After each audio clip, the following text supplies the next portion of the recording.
यंत्रवत शरीर की क्रियाएं होंगी। अभी हम अभिमान पूर्वक कर्ता भाव से कर रहे हैं। इस कर्ता भाव के नाश करने को बहुत सुंदर उपाय बता रहे हैं। उठते बैठते चलते फिरते खाते पीते हर चेष्टा में प्रभु का स्मरण चल रहा है। ये स्मरण क्या करेगा? किसी भी जगह बंधने नहीं देगा आपको। कोई भी वस्तु व्यक्ति स्थान आपको बांध नहीं पाएगा। और फिर क्या होगा? धीरे धीरे देह राग नष्ट हो जाएगा। तो देह का कार्य कैसे चलेगा? भगवान स्वयं चलाएंगे। यंत्रवत कार्य वैसे ही होगा जैसे होना चाहिए, पर आप कर्ता नहीं होंगे।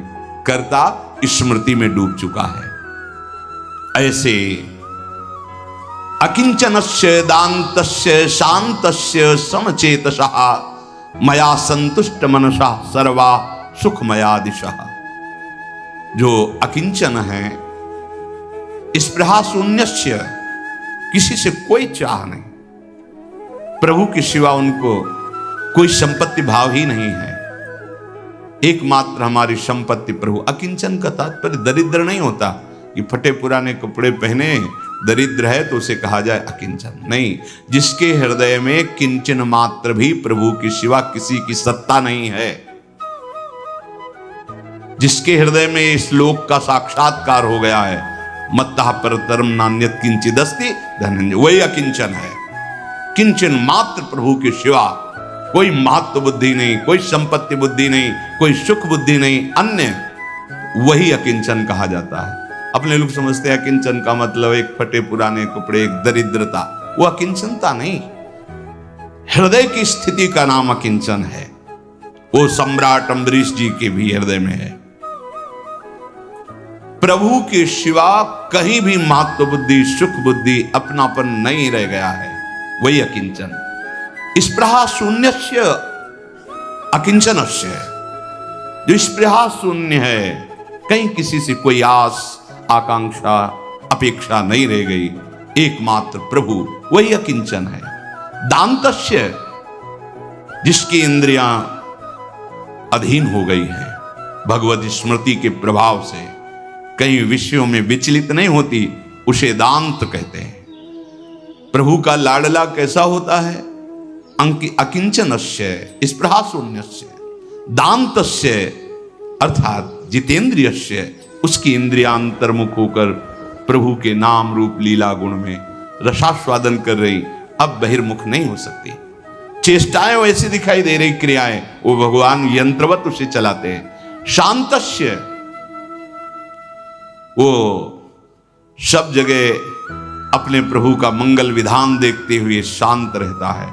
चाहे मान की दशा हो, चाहे अपमान की दशा हो, चाहे विपत्ति की दशा हो, चाहे संपत्ति की दशा हो, चाहे स्तुति हो, चाहे निंदा हो, वो हर स्थिति में शांत रहता है, क्योंकि अपने प्रभु का विधान देखता रहता है। समचेतसः, उसका चित्त समता को प्राप्त हो रहा है। ये बहुत बड़ी उपलब्धि है। महापुरुषों ने तो भगवत दर्शन से भी श्रेष्ठ समता को कहा है। समता आ गई तो भगवत दर्शन से भी श्रेष्ठ है। पंडितः समदर्शिना, सर्वत्र अपने प्रभु का अनुभव हो रहा है। बिल्कुल व्यक्ति वस्तु स्थान का भाव नहीं, साक्षात महाप्रभु भी कह सर्वान वस्तुतया निरीक्ष, वो वस्तु तत्व ही दिखाई दे रहा है। ये बहुत ऊंची स्थिति। समता केवल वाणी से कहने का नहीं। आजकल समता शब्द से व्यवहार में घसीटते हैं कि सबके साथ एक जैसा व्यवहार करो, नहीं हो सकता। व्यवहार विषम होता है, आंतरिक चिंतन सम होता है। सम में प्रभु सम विराजमान। अपने शरीर में एक जैसा व्यवहार करने वाले को मूर्ख कहते हैं। आप कमर के नीचे स्पर्श करेंगे, आपको हाथ प्रक्षालन करना पड़ेगा, हस्तो प्रक्षालन, हाथ धोना पड़ेगा। आप ऐसे छू रहे हैं, कोई बात नहीं। आप क्या समता को व्यवहार करते हैं? गुदाद्वार स्पर्श करने के बाद मुख, तो उसे क्या कहा जाएगा? पागल। व्यवहार क्षमता का नहीं होता, दर्शन और चिंतन क्षमता का होता है। व्यवहार यथावत होता है। गुरु शिष्य, माता पिता, भाई बहन, पत्नी, जितने व्यवहार हैं यथावत, जिसके साथ जैसा व्यवहार, सच्चा ज्ञानी वही है। एक जैसा व्यवहार नहीं होगा, एक जैसा पशुता होती, मूढ़ता होती है। बहन बेटी में, पत्नी में, माँ में एक ही तत्व है। एक जैसा व्यवहार करने वाला मूर्ख और आसुरी बुद्धि वाला कहा जाता है। व्यवहार सब नहीं होता, व्यवहार यथा योग्य होता है, उसमें भेद होता है। चिंतन अभेद होता है, तत्व भेद नहीं होता। सब जगह एक ही तत्व है, ये समझना हो। जैसे मूर्ख लोग नहीं कहने लगते एक जैसा व्यवहार करो, व्यवहार एक जैसा नहीं, व्यवहार यथा योग्य होता है। यथा योग्य सब मिले ही कृपाला। जिसको किसी को देख के, किसी को मुस्कुरा के, किसी से हाथ मिला के, किसी से गले लग के, किसी से पैर छुआ के, किसी के पैर छू के, सबको संतुष्ट। व्यवहार एक जैसा नहीं होता। किसी के आगे हाथ जोड़कर खड़े होकर प्रणाम मुद्रा में उच्च आसन पर बैठाल कर, किसी के सामने उच्च आसन में बैठकर उसका प्रणाम हाथ जोड़ना स्वीकार करके उसे सुख प्रदान करना, विविध प्रकार। इसीलिए तस्मात् शास्त्रम प्रमाणम थे, व्यवहार शास्त्र प्रमाणित और तत्व एक ही है, इसमें अंतर नहीं है। अंतः चिंतन एक। देखो, विद्या विनय संपन्ने ब्राह्मणे गवि हस्तनी स्वनी च सुपाके चा पंडिता समदर्शिना। वर्तिना नहीं, बर्ताव यथा योग्य करना है, बर्ताव यथा योग्य। वही ज्ञानी है जो शास्त्र सम्मत बर्ताव करता है, पर तत्व चिंतन अभेद एक है। अब अज्ञानी केवल क्रिया देखता, चिंतन तो नहीं देख पाता ना, तो समझता है अरे ये तो भेददर्शी हैं, भेद जनित व्यवहार करते हैं। व्यवहार में भेद रहता है, अपने शरीर में तुम अभेद व्यवहार नहीं कर सकते। समचेतसः, जिनका चित्त सम अवस्था को प्राप्त हो गया है। सम भगवत स्वरूप, सर्वत्र एक वस्तु। अब ना उनके अंदर किसी द्वंद्व का प्रभाव होगा, न माया की इन सतोगुण रजोगुण तमोगुण का प्रभाव होगा, न काल का, न मृत्यु का उसके हृदय में कोई भय होगा। क्योंकि सम को जहां प्राप्त हुआ तो काल भी अपनी आत्मा है, मृत्यु भी आत्मा ही, आत्मस्वरूप है। भय किससे? द्वैत में भय होता है, एक में भय नहीं होता। वही एक मेरी आत्मा है, वही मेरा गुरु है, वही मेरा इष्ट है, और वही मेरा स्वरूप है। आत्मा हरिवंश प्रगट परमानंद। आत्मा, आत्मा किसकी? मेरी नहीं, वही मैं आत्मा। आत्मा मेरी, ये देहाभिमानी बोल रहा है। आत्मस्वरूप मैं, वो ज्ञान है। आत्मा कौन है? बोले हरिवंश है। तो आप कौन है? आत्मा हरिवंश प्रगट परमानंद। दो नहीं जाते इस गली में, एक ही होके जाते हैं, और एक ही पूर्णता में आता है। एको हम बहुश्यामा, ब्रह्म माया अविद्या, बहुश्यामा एको हम, शुद्ध ज्ञान। ओ पतली गली, प्रेम गली अति सांकरी, तामे दोनों समाय। अब जो आगे लीला हो रही है एक रस की हो रही है, एक रस। न मैं न तू, प्रेम के खिलौना दो, खिलत है प्रेम। प्रेम में वृंदाविपिन, प्रेम में प्रियालाल, प्रेम में सहचरी, प्रेम में रसरंग। समचेतसः मया संतुष्ट मनसः। बहुत जोर की बात है। भगवान हमारे हैं, इस बात से हमें पूर्णता प्राप्त हो गई। अब हमें कुछ नहीं चाहिए। मया संतुष्ट मनसः परितृप्तस्य जनस्य सर्वाः दिशा सुखमयाः। ओहो, उसके लिए दसों दिशाएं आनंदमय हो जाती है, दुखालयम संसार नहीं रह जाता। सर्वत्र सुख ही सुख। किसको? जो अकिंचनस्य दान्तस्य शांतस्य समचेतसः और मया संतुष्ट मनसः, एकमात्र प्रभु में संतुष्ट है। नाम चल रहा है, स्मरण चल, इससे बड़ी कोई लाभ वृत्ति नहीं। ये छूटा, इससे बड़ी कोई हानि नहीं। हानि हरिवंश के नाम अंतर पड़े, लाभ हरिवंश उच्चरत बानी। कहां है स्थिति? देखो, लाभ शब्द कहां आपने जोड़ रखा है, हानि शब्द कहां जोड़ रखा है? रुपये में, भोग में, शरीर में, लौकिक सुखों में। और यहां क्या कह रहे? मया संतुष्ट मनसा। प्रियालाल मेरे हैं, इससे बढ़कर मुझे कोई संपत्ति नहीं चाहिए। तो उसके लिए क्या कह रहे? कह रहे परितृप्तस्य जनस्य सर्वाः दिशा सुखमया सुख प्रदत्वेन प्रतीयन्ते। समस्त दिशाएं उसे सुखमयी प्रतीत होती, अनुभव में आती हैं। जिसके हृदय में एक बात बैठ गई, मेरे प्रियालाल, बस संतुष्ट मनसा। अब कोई चाह नहीं, अब कोई इच्छा नहीं, कैसी भी परिस्थिति, कोई शिकायत नहीं, ये संतुष्ट मनसा। मयि अर्पितात्मनः सभ्य निरपेक्ष सर्वतः मयात्मना सुखम यद् यद्वत् कुतस्तद दुष्यात्मनाम। मयि भगवती श्री कृष्णे अर्पितात्मनः आविष्ट मनसः सर्वतः सर्वोपकारेण सर्व विषयेषु निरपेक्षस्य। बहुत सुंदर बात। जिसने अपने मन को मेरे में अर्पित कर दिया है, श्री कृष्ण अर्पितात्मनः, हे प्रभु ये तन मन आपको समर्पित, ये तो वाणी से हुआ। अब मन समर्पण तब होगा जब हर समय नाम चलेगा, हर समय प्रभु का चिंतन चलेगा, प्रभु का आश्रय एक क्षण के लिए भी न छूटने पावे। आप कोई भी विषय सेवन कर रहे हैं, प्रभु को भूल गए तो आश्रित हो गए उस विषय के। ऐसा आश्रय, कच्चा आश्रय फंसा देगा। सच्चा आश्रय हर स्थिति में आपके मन की गति प्रभु की तरफ होनी चाहिए, इंद्रियजन्य भोगों की तरफ नहीं। श्री कृष्णे अर्पितात्मनः आविष्ट मनसा सर्वता सर्व प्रकारेण सर्व विषयेषु निरपेक्षस्य। ये स्थिति आ जाएगी, सब प्रकार से सब विषयों से पूर्ण अपेक्षा रहित हो जाओगे यदि मन को प्रभु में लगाने लगे। हर समय प्रभु का स्मरण। कामना शून्यस्य, कैसी स्थिति? अगर हर समय भजन हो रहा है प्रभु का, तो कह रहे हैं सर्व विशेष निरपेक्षस्य, किसी भी विषय की अपेक्षा नहीं रह जाएगी। भजन न करो तो बातें बनाने से विषयों पर विजय प्राप्ति नहीं होती। एक दूसरे की तरफ राग द्वेष का चिंतन हो रहा है, जल रहे, पता नहीं कि परम शीतल श्री जी के चरणों का आश्रय लेकर राधा राधा राधा राधा राधा राधा वल्लभ श्री हरिवंश, राधा वल्लभ श्री हरिवंश, परम सुख मिलेगा। नहीं, अज्ञान की धरा में बहिर्मुख विचरते रहते हैं। कैसे हम मन को संभालें, कैसे हमारी जलन शांत हो? आदेश कर रहे, स्वयं भगवान कह रहे हैं, हे सौम्य, हे उद्धव, मयि भगवती श्री कृष्णे अर्पितात्मनः आविष्ट मनसा, तो सर्वतः सर्व प्रकारेण सर्व विशेषु निरपेक्षस्य। यदि तुमने अपने मन को मेरे में अर्पित कर दिया, श्री कृष्णे अर्पित मनः, हर समय स्मरण, हर समय भगवत चिंतन। अब चिंता मत करो, सर्वतः सर्व प्रकारेण सर्व विशेषु निरपेक्षस्य। कोई भी विषय तुम्हें घसीट नहीं पाएगा, क्योंकि नाम चल रहा है, भगवत चिंतन चल रहा है। बड़ी महिमा वाली बात कर रहे हैं कि कामना शून्यस्य, कोई कामना नहीं रह जाएगी। शून्यस्य कब?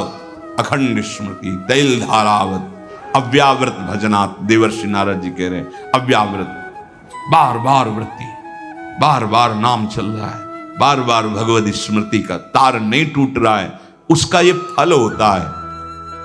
हम यही सब चाहते हैं कि हमारा मन शांत हो जाए, हमारे कोई कामना न रह जाए, हमारी वासनाएं शांत हो जाएं। भगवान कह रहे सर्वतः सर्व प्रकारेण सर्व विशेष निरपेक्षस्य।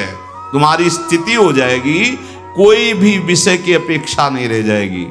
बस बात पकड़ो, भगवत बाहर भटकता रहता है। अहम ऐसा बर्बाद किए हुए अपने को पूछो मत, बाहर भटकता है। वो अच्छा वो बुरा, ये यही चल रहा है, बाजार लगी हुई अंदर चिंतन की। अरे ऐसी दिव्यता प्राप्त करने के लिए आपको अवसर मिला है, बार बार नाम की आवृत्ति, बार बार। ये जो बार बार आवृत्ति है, ये क्या करेगी? सब विषयों से आपको जिता देगी। कामना शून्यस्य, और इतना ही नहीं, आत्मना परमानंद स्वरूपेण स्फुरता। ऐसा हृदय परमानंद में डूबेगा कि कहीं जाने की बात ही नहीं रह जाएगी। कहीं मन बुद्धि जाए, ऐसा कैसे हो सकता है? जब भगवत स्मृति, अभी तो भगवत स्मृति ताप पैदा करेगी, क्योंकि मल का नाश करना, चुपचाप सह जाओ, सहत सहत बाढ़े भगति। फिर उसका प्रभाव प्रकट होगा कि कोई विषय आपको घसीट नहीं पाएगा, आप निरपेक्ष रहेंगे, कामना शून्य हो जाएंगे। और आत्मना परमानंद स्वरूपेण स्फुरता। परमानंद सुख क्या है? बोले मया यत सुखम, वो मेरा स्वरूप है, मेरा सुख है, अर्थात भगवदानंद। प्रभु श्री लाल बिहारी बिहारिंजू का रूप, उनकी लीला, महासुख का अनुभव। विषयात्मना विषय शक्ता नाम तत्कुतः संभवेत। जो विषय भोग रहे हैं उनके अंदर संभावना भी नहीं हो सकती ऐसे सुख का स्फुरण होता है भगवत स्मृति परायण महापुरुष के हृदय में। वो कल्पना भी नहीं कर सकता क्या होता है भगवदानंद। विषयात्मनाम विषय आसक्ता नाम तत्कुतः संभवेत। वो संभावना भी नहीं कर सकता, सोच भी नहीं सकता कि क्या होता है भगवदानंद जो भगवत स्मरण करने वाले के हृदय में होता है। इसलिए मत स्मरणम सुखाद विषय सुखम निकृष्ट मिति भावा।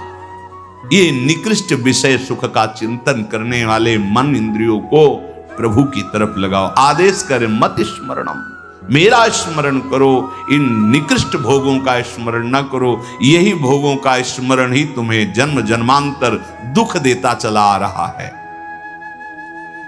ये जो मनुष्य शरीर में राग करके हम फंसे हैं, इससे मुक्त होने का सहज उपाय बताया भगवत स्मरण।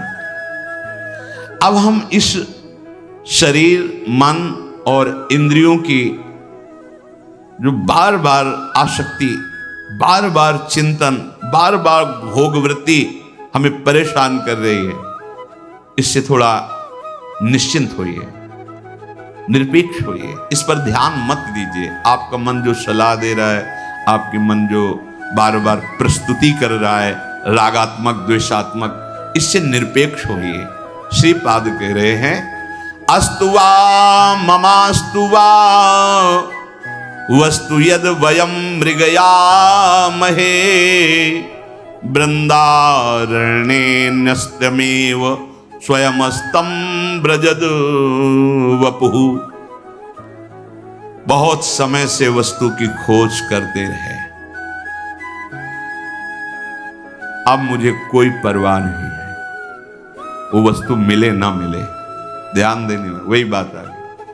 प्रभु मिले या ना मिले इसकी परवाह नहीं, प्रभु की स्मृति प्राप्त हो गई।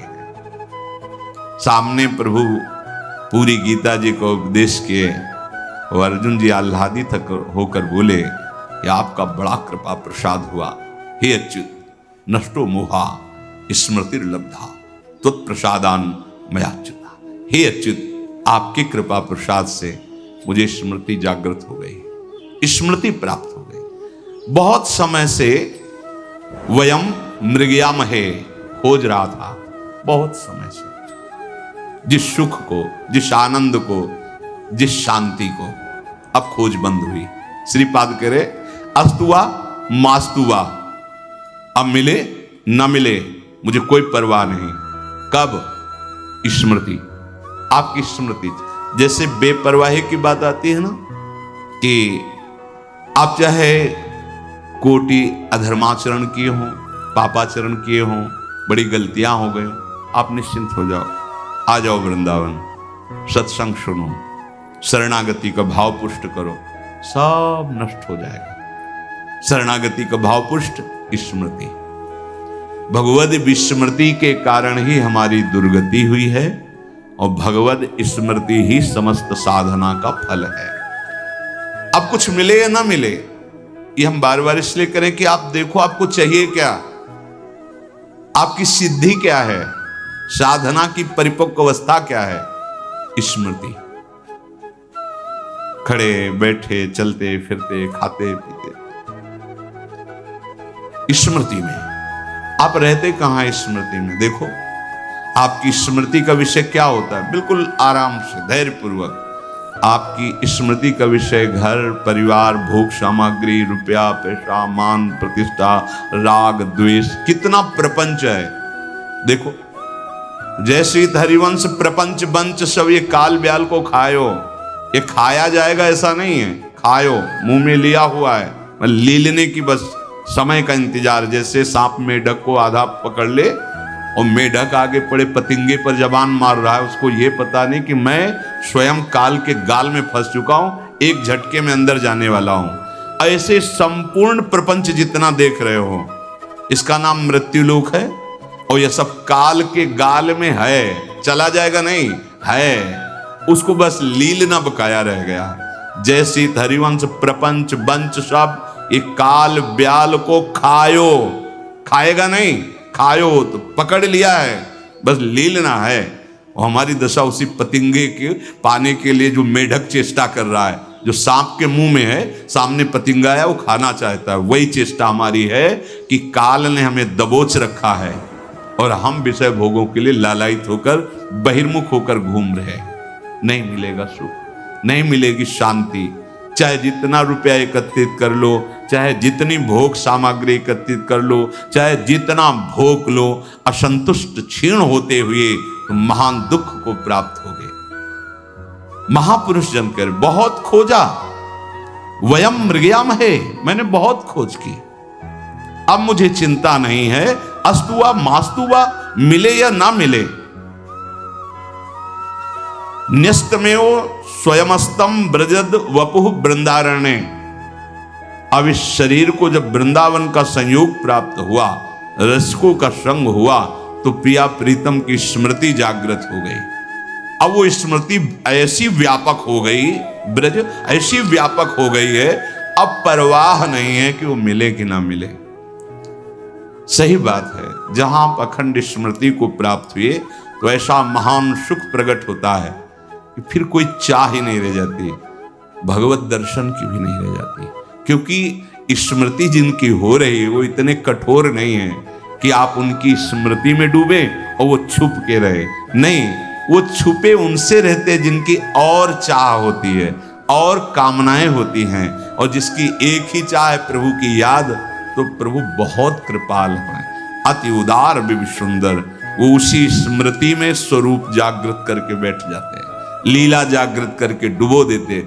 जितने लीला को प्राप्त महापुरुष हैं, या लीला पात्र बने या लीला दर्शन किए, उनकी जीवनी पढ़ के देखो, सब साधनों का सार भगवान नाम। पूज्य श्री भाई जी हनुमान प्रसाद पोद्दार जी, पूज्य श्री राधा बाबा जी, पूज्य श्री पंडित गया प्रसाद जी महाराज, बड़े बड़े जो भगवत लीला में प्रवेश पाए महापुरुष हैं, सार बात उनके जीवन की रही है। शरीर के भोगों से राग का त्याग। बोले बड़ा कठिन है, तो अभी आपने सुना, जो अपने मन को प्रभु के नाम रूप लीला में लगा देते हैं, लीला गायन, लीला श्रवण, नाम जप करना, नाम कीर्तन करना, इसके प्रभाव से उनको कोई भी विषय परास्त नहीं कर पाता। धीरे धीरे आकर्षण कम होता है, धीरे धीरे फिर वास्तविक ज्ञान हो जाता है कि अरे ये तो सब स्वाप्निक हैं, मिथ्या हैं, वाणी से नहीं हृदय से। फिर वो बमन की भांति घृणास्पद हो जाते हैं, नहीं नहीं नहीं, विष की भांति त्याज्य हो जाते हैं। ब्रह्मादिक के भोग सब विषम लागत है। तो विषय वासना का अंकुर ही खत्म, कामना शून्यम, कोई कामना नहीं। उस समय उसको परमानंद का जो अनुभव होता है, वो परमानंद साक्षात प्रभु ही है, कोई और नहीं है। उनका नाम का प्रताप, रूप का प्रभाव, लीला का सुख सब हृदय में आने लगता है। भाई जी ने स्वयं वर्णन किया, जब उनको सजा मिली थी अपने देश स्वतंत्रता को, उसमें एकांतवास, वो बाहर नहीं जा सकते थे, किसी से मिल नहीं सकते थे, तब उनको लगा कि अब तो एक ही मात्र उपाय श्री भगवान हैं, और उनकी प्राप्ति का उपाय निरंतर नाम जप है। एकांत किसी से मिलना जुलना नहीं था, खूब नाम। वहीं देवर्षि नारद के भक्ति सूत्रों की व्याख्या भाई जी लिखी, जो प्रेम दर्शन, वही व्याख्या ऐसी नाम। भाई जी कहते पहले कभी कभी कामना कर लेते थे और नाम जप के प्रभाव से पूर्ण होती, फिर ऐसी स्थिति आई कि कामना शून्यम, जो वर्णन, फिर कामना करते। फिर ऐसी स्थिति आई कि प्रभु का रूप प्रकाश, ऐसे खुले नेत्र कई लोगों के बीच में एक एक प्रभु के श्री अंगों का वर्णन भाई जी करे। प्रभु के चरण हमारी तरफ बढ़ रहे हैं, प्रभु का कर कमल ऐसा है, अमुक अमुक प्रभु अस्त्र लिए हुए हैं, अमुक शोभा है, ऐसी मुकुट, वो हमारी तरफ देख, ऐसे पूज्य श्री जयदयाल जी और कई महान महाभागवत भाई जी खुली आंख ऐसे प्रभु के देख के स्वरूप का वर्णन कर रहे हैं। क्या हुआ? नाम का प्रभाव। सबसे पहले भगवान विष्णु का स्वरूप प्रकट हुआ, नारायण चतुर्भुज। धीरे धीरे धीरे धीरे और आत्मबोध की स्थिति पढ़ लीजिए, भाई जी पूज्य श्री जयदयाल जी को लिखते थे, ये भक्ति का मार्ग ऐसा है कि अलग से वेदांत नहीं पढ़ना पड़ेगा, आपको बोध हो जाएगा। क्योंकि जहां निर्मल हुआ हृदय तो स्वरूप तो हमारा है ही, उसको कोई प्रयास नहीं करना पड़ता, बस वो मलिनता नष्ट हो जाए। उसके लिए नाम जब बहुत बड़ी औषधि, भगवत स्मृति बहुत बड़ी औषधि, सब कुछ प्रदान करने की सामर्थ्य। ऐसी स्थिति वाले महापुरुष को प्रियालाल ने घसीट लिया। भाई जी स्वयं वर्णन करते, श्यामा फिर इतनी प्रबल आसक्ति और ऐसे शरीर में परमाणु प्रियालाल के कि छू दिए तो परमहंस श्री राधा बाबा, राधा राधा राधा राधा राधा, चरम अवस्था की स्थिति राधा बाबा की, चरम अवस्था। संन्यास में तो और प्रेम में तो ऐसी स्थिति, ये सब नाम के द्वारा, सब नाम के द्वारा। इसलिए हृदय में आप ये बैठा लीजिए कि कोई भी वासना, कोई भी कुमार्गगामी प्रवृत्ति, तब तक आप उस पर विजय नहीं प्राप्त कर पाएंगे, नहीं हटा पाएंगे, जब तक आपका भजन अखंड नहीं चल रहा है।